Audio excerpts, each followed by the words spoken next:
Ito na yung sinasabi ko sa'yo, baby. Mainit. Mainit talagang pinag-uusapan ang mga maaksyong eksena sa Incognito sa unang 2 gabi nito. Umulan na agad ng bala sa TV premiere ng Incognito. Bigatin agad ang mga eksena, mga kapatid, kasama sina Raymond Bagatsing, Audrey Abrenica at Bel Mariano.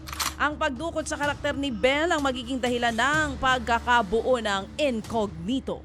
Dito na pumasok ang mga karakter ni na Ian Veneracion at Richard Gutierrez. Ma-action din ang heroic entrance sa karakter ni Daniel Padilla na very Pinoy ang bakbakan sa tren.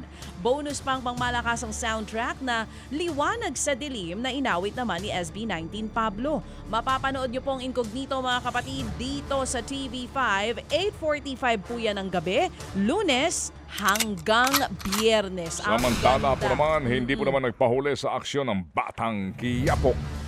Bukod sa mainit na konfrontasyon, kaabang-abang ang eksena po ng harapan ni Tanggol, Ramon at Rigor. Si Tanggol naghuramentado sa galit kay Rigor. Naku, talaga naman Oo, ako'y galit, nadala diba? sa mga visuals nito, mga kapatid. Ay, ang galing. May yung Yes, konfrontasyon ni Ma'am Charo Santos at ni Coco Martin. Ang husay. Tapatan na magagaling na art. Ito pa, Ayan, opo, tignan mo opo. yung pagwawala ni Tanggol. Talaga, Tsaka yung- naghuhuramentado. Nakita mo yung nasa mukha talaga? Yes, Oo. Talagang kitang-kita mo ang ngit-ngit at galit. Oh, nagwala. Tinapon po yung mga kaldero.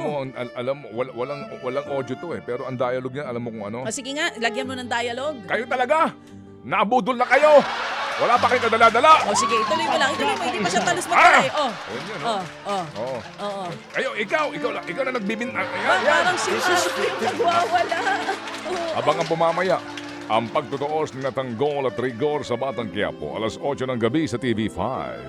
Samantala, mga kapatid, spotted na magka-holding hands in public sina Sue Ramirez at Dominic Roque. Sa isang TikTok post, makikitang magkasamang dalawa, pero ngayon, naku, holding hands na sila. Naku po, eto na, all out na Napansin nga po ng netizens na masaya sina Sue at Dom. Comment pa nila, bagay raw ang dalawa. Mukha rin daw chill at walang issue ang dalawa, kaya totoo ang spark. Nauna nang sinabi ni Sue at Dominic na dating silang dalawa. Ang pulis. Nag-holding hands lang, ha? Tayo, pag nag-holding hands, hindi tayo nababalita. Hindi ako naman kasi pag nag-holding hands tayo, naman nalagkit Hindi, Samantala, pa naman sinulit ng celebrity chef na si Gordon Ramsay ang kanya pong pagdalaw sa Pilipinas. At gaya nga po ng naagawian niya sa kanyang mga reality show, hindi pa pwedeng hindi siya mamalengke.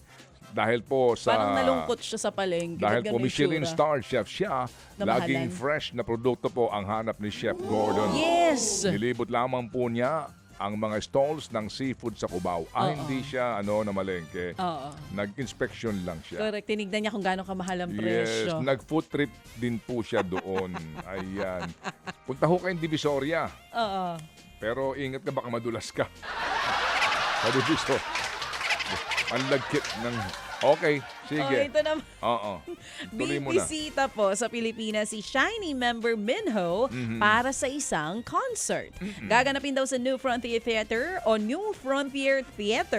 ang Mean of My First Tour ni Minho on March 16.